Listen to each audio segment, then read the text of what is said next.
first reading and preaching text today is from the 37th and 50th chapters of Genesis. Now Jacob loved Joseph more than any other of his children, because he was the son of his old age, and he had made him a long robe with sleeves. But when his brothers saw that their father loved him more than all his brothers, they hated him and could not speak peaceably to him. Once Joseph had a dream, and when he told it to his brothers, they hated him even more. He said to them, "Listen to this dream that I dreamed. There we are, binding sheaves in the field. Suddenly my sheaf rose and stood upright. Then your sheaves gathered around it and bowed down to my sheaves." His brothers said to him, "Are you indeed to reign over us? Are you indeed to have dominion over us?" So they hated him even more because of his dreams and his words. Now his brothers went to pasture their father's flock near Shechem, and a man found Joseph wandering the fields. The man asked him, "What are you seeking?" "I'm seeking my brothers," he said. "Tell me, please, where are they pasturing the flock?" The man said, "They have gone away, for I heard them say, 'Let us go to Dothan.'" So Joseph went after his brothers and found them at Dothan. They saw him from a distance, and before he came near to them, they conspired to kill him. They said to one another, "Here comes this dreamer. Come now, let us kill him and throw him into one of the pits. Then we shall say that a wild animal has devoured him, and we shall see what will become of his dreams." But when Reuben heard it, he delivered him out of their hands, saying, "Let us not take his life." Reuben said to them, "Shed no blood. Throw him into this pit here in the wilderness, but lay no hand on him, that he might rescue him out of their hand and restore him to his father." Then Judah said to his brothers, "What profit is it if we kill our brother and conceal his blood? Come, let us sell him to the Ishmaelites and not lay our hands on him, for he is our brother." Our own flesh and his brothers agreed. When some Midianites, traders, passed by, they drew Joseph up, lifting him out of the pit, and sold him to the Ishmaelites for 20 pieces of silver, and they took Joseph to Egypt. When Reuben returned to the pit and saw that Joseph was not in the pit, he tore his clothes. He returned to his brothers and said, "The boy is gone, and where can I turn?" Then they took Joseph's robe, slaughtered a goat, and dipped the robe in the blood. They had the long robe with sleeves taken to their father, and they said, "This we have found. See now whether it is your son's robe or not." He recognized it and said, "This is my son's robe. A wild animal has devoured him." Joseph is without doubt torn to pieces.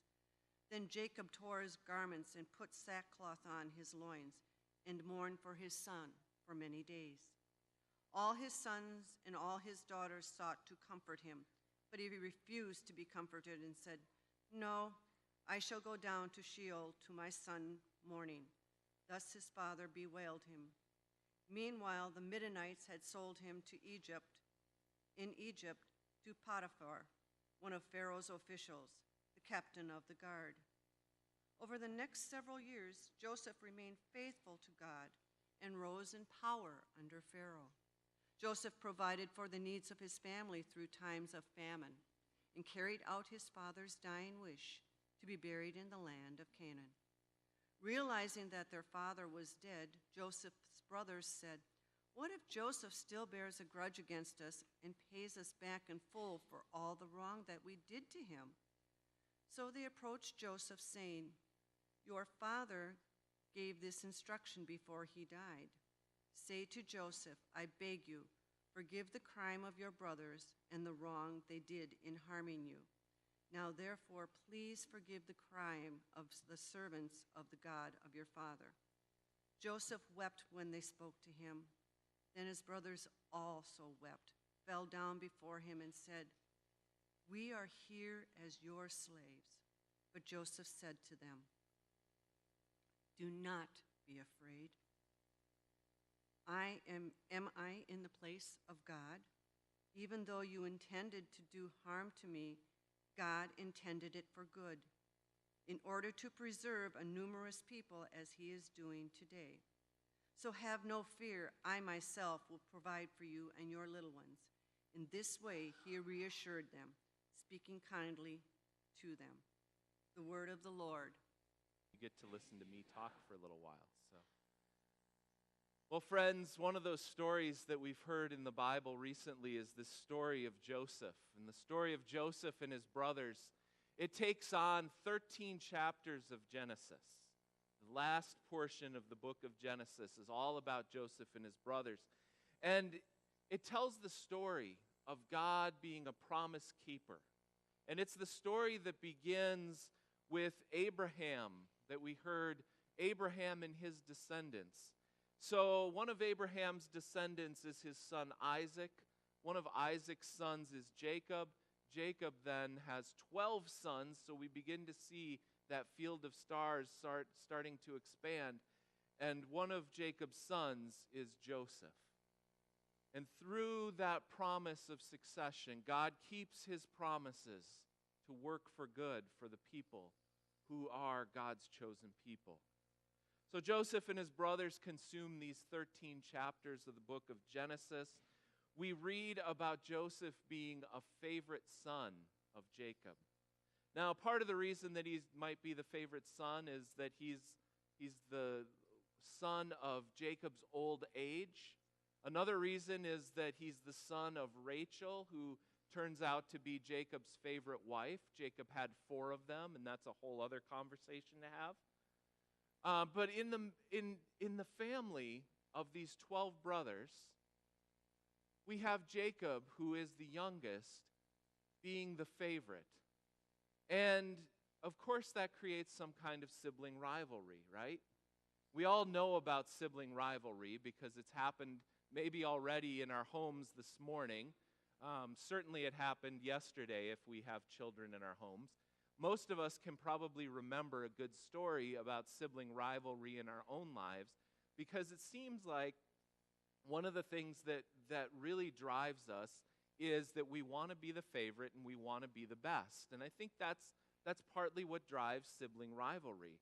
And so we have this story where Joseph is clearly the favored son because he gets this robe. And some of us have heard about the robe of many colors. And in our translation this morning, excuse me, we hear about the robe with long sleeves. Either way, it is a robe that sets Joseph apart.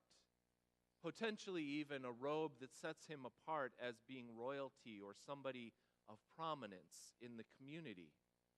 And so, of course, the jealousy that we get of the brothers makes an awful lot of sense. Because here is the youngest brother who is getting this special treatment. And in the culture and the time of Joseph and his brothers, it would have made sense that Reuben, the oldest brother, would have been the one to maybe get the special treatment. He certainly would have been the first to get the inheritance from the family. But for some reason, we've got Joseph being the favored son and the one who gets the special treatment. Now, special treatment for Joseph might have even gone further than getting a special robe. It might have meant that he didn't have to do the same kind of work that his other brothers did. It might mean that when they had to go out to the pastures, Joseph got the pasture that was closest by, and his other brothers had to maybe walk miles with their flocks in order to find water and to find green grass, to take care of them. And so Joseph kind of got the cushy responsibility, as it might be.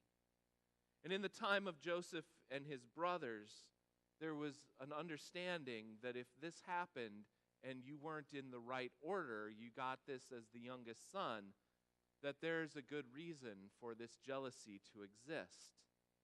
And yet, through this jealousy and through Joseph's positioning, God works for good.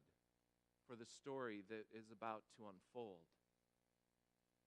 Joseph, being the youngest brother, maybe is the reason that he was a bit naive about sharing his dream with his older brothers. The dream that comes of Joseph being the one in the middle, the sheaf that rises above all the rest, and his older brothers bow down to him. And in that story, the brothers, of course, don't want to be the ones bowing down to Joseph. And yet he shares this story, and he shares not just a dream like we might think of kind of a daydream, but it's actually a prophetic vision. And this is at a time where the prophets are well revered, and the prophets speak on behalf of God. And so there is some understanding for the brothers that when they hear about Joseph's dream, they don't just hear about some fanciful imagination, but what they hear is that Joseph maybe is really going to stand apart from the rest of them, and that they are indeed going to have to bow down to him. And as you might imagine, this doesn't sit well with the brothers. And so they begin to hatch a plan to actually kill Joseph. Yet, through this plan to kill Joseph, God works for good. Reuben, the firstborn of Jacob, anticipates that this killing of Joseph might not be such a good thing.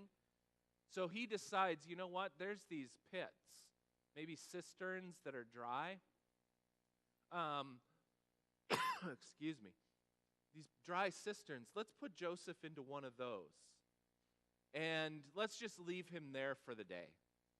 And Reuben's hope in doing this is that the brothers are going to kind of forget that Joseph was there. They're going to go off and do their work, and that Reuben is going to be able to come back and to save Joseph and bring him back home and to kind of talk some sense into his brothers. Of course, as this happens, apparently, we don't really get this part of the story in Genesis, but apparently what happens is the brothers all go to lunch. Reuben is apparently off separate from the rest of the brothers. The rest of the brothers see this traveling group come by, these traders come by, and they say, you know what, why don't we just benefit from our brother and get rid of him by selling him off as a slave? And so they decide this is a good plan. They lift Joseph up out of the pit. Reuben doesn't know anything about this happening. And they sell him. They get their 20 pieces of silver. They benefit from it. And they can tell a really good story, because as Reuben comes back to find Joseph isn't there, what they decide is, you know what, we can tell the story that he was eaten by wild animals. Here's his robe. It was dipped in blood. We can tell this story to our father. We don't have to deal with Joseph anymore. Hey, and we've got 20 pieces of silver to boot. Pretty good story. So the brothers sell Joseph into slavery. And in this story of being sold as a slave, God works for good. The next 12 chapters of Genesis tell about this rise of Joseph through first being sold as a slave to Potiphar, the head of the guard, and then being thrown into prison, then translating the dreams of Pharaoh and becoming Pharaoh's second in command. And through all of the challenges that Joseph faces, through all of the turns that seem like things couldn't get darker, God works for good for Joseph. And as we hear the ending of the chapters in the story, Joseph actually feeds his brothers during a time of famine. And we begin to see the bit of that good turn that happens in the story of Joseph. But I'm guessing a lot of us, in hearing this story of Joseph, we say, okay, this is really great and good. It's a wonderful Bible story. But what does it mean for us today? Because as we look at the world around us, we see an awful lot of things turning dark. We see an awful lot of people who are losing hope. And we don't see that glimmer of good, of God working in those stories. Well, I remind you of a quote from a guy named Mr. Rogers that I shared a few weeks ago. And I think it's a quote that's important for us today. It's a quote that reminds us of this story of Joseph. Mr. Rogers said this: When I was a boy, I would see scary things in the news. My mother would say to me, "Look for the helpers. You will always find people who are helping." I think the story of Joseph reminds us, look for how God is acting for good. Because in every story, God is acting for good. We step back from the mainstream news and the headlines. We look for the stories that unfold of good things happening around us. We realize that God is working for good in our own communities all the time. We don't have to search very far. This morning we're going to hear stories of our delegation that went to El Salvador. And when delegations come back here from El Salvador and Tanzania, when people visit our partner church at All Peoples, often what we hear is we hear a story about people who say, you know, we went to a place where we felt like people didn't have much. We went to a place where we saw poverty like we had not seen it before in our own community. But what we also saw in those places were people who had hope, people who had a positive outlook on life, who trusted that God was working in their story, in their community, and that there was something to look forward to.